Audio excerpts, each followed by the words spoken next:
Kyrie, you've mentioned many times during this postseason, you've been waiting 7 years to get back to the stage. How does it feel, and especially coming off the way things went last year, after you got to Dallas? It feels great, man. Definitely don't take this moment for granted because of how hard we had to work to get here, and we had to earn our spot into the NBA Finals. And we had to go against some great opponents, OKC, Clippers, Wolves, and I feel like they got us better as a team. They really challenged us on the defensive end, made us focus in, and I thank every single one of them, like I did the previous two series, for making me better.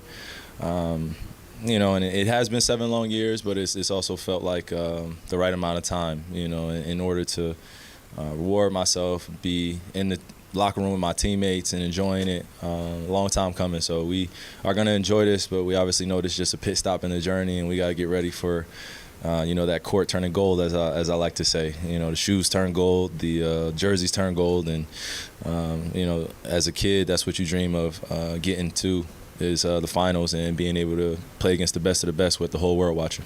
And tonight, Luke obviously comes out and he's hitting shots, he's sneering at the crowd. It's kind of the full Luka experience to start things off. What's your feeling when you see him in that mode to open the game?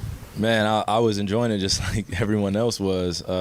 He had 20 points, I think, in like 6 minutes or 7 minutes, and you're just watching a special performance take place. But, as a teammate, you just want to continue to do the little things to bring the lead a little bit further along and just continue to play well.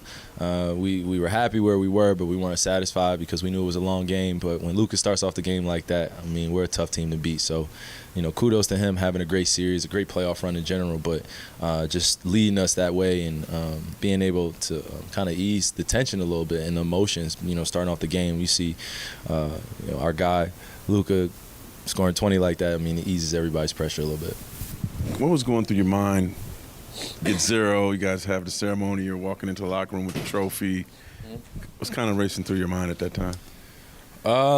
Man, just trying to enjoy the moment with my teammates and just think about, the way we felt during shoot-around, all the preparation it took to get to this moment. We couldn't avoid the future if we wanted to. It was coming anyway. So, I just had that utmost confidence when I was going to sleep last night, waking up and shooting around, like I said, and just feeling like we were going to play one of our best games. And you didn't know how it was going to happen, but I felt that way. And that's the type of confidence that, I felt majority of this playoffs is just, no matter what's going on in the beginning of the game, middle of the game, before the game, our words of affirmation and positivity go a long way, and just making sure we settle the group, get ready. For someone who got here early in his career, then had an absence, and then got back to it, where's your appreciation level for? I had 3 years of losing.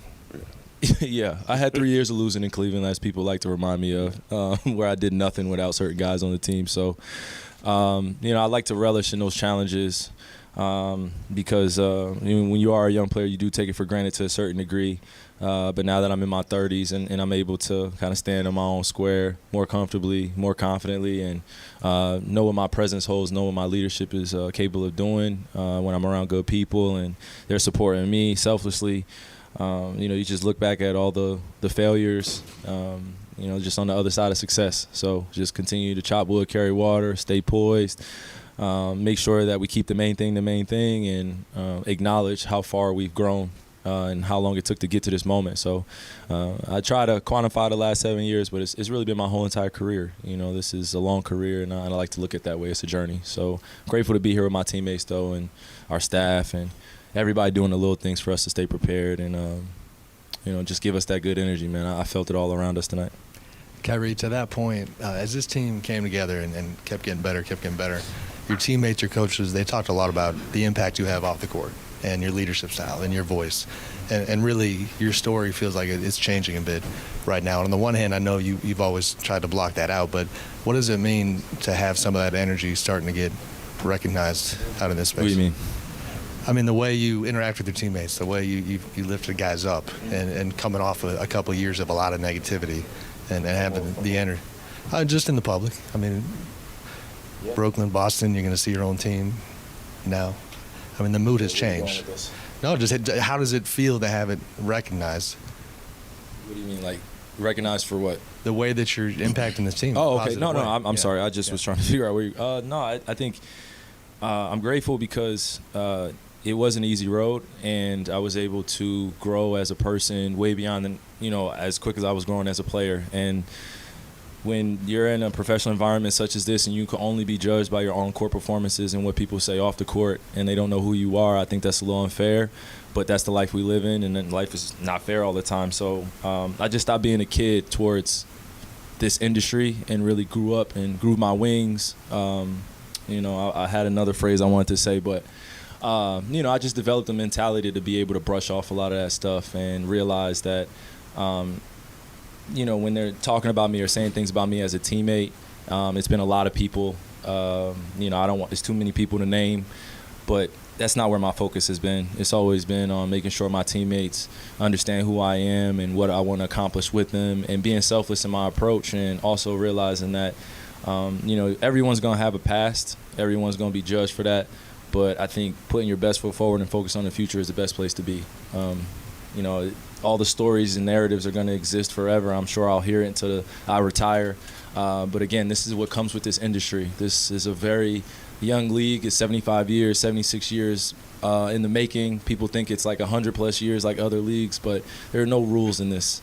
And being a professional and coming to work every single day, that's what I want to be remembered as. And my off-the-court aspects of making people better, or them making me better, is something I like to lay my hat on too, because it matters as a human being.